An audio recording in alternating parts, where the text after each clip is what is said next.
অনেক ব্যক্তির মনে একটা প্রশ্ন জাগে আমাকে আর রাধাকে নিয়ে। বলেন যে না আমি আর রাধা একসাথে থাকি, না আমাদের বিয়ে হয়েছে। আমি এখানে দ্বারকাতে, ও ওখানে বর্ষণাতে, তাও এত ভালোবাসা কি করে?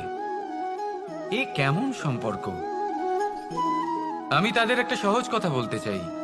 আপনি কখনো আয়নার দিকে দেখেছেন? নিজের দুই চোখের দিকে তাকিয়ে জিজ্ঞাসা করুন, এই দুই চোখ একসাথে কেন বন্ধ হয়, একসাথে কেন খোলে, একসাথে কেন ঘুমোয়, একসাথে কেন কাঁদে?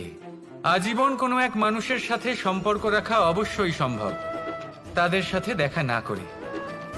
আমার আর রাধার ভালোবাসাও কিছুটা এরকমই, আর কিছুটা এরকমই হয় ভালোবাসা দুই নয়নের মতো, যারা কখনোই মিলিত হবে না, কিন্তু চিরকালের জন্য একসাথে জুড়ে থাকবে। এই অনুভূতি নিঃস্বার্থ হয়, আর এই নিঃস্বার্থ ভালোবাসা আপনাকে আনন্দের পথে অগ্রসর করে। জীবনে সবসময় নিঃস্বার্থভাবে ভালোবাসুন, শুধুমাত্র আনন্দই পাবেন। তাহলে আসুন আমার সাথে নিঃস্বার্থভাবে ভালোবেসে বলুন, রাধা রাধা।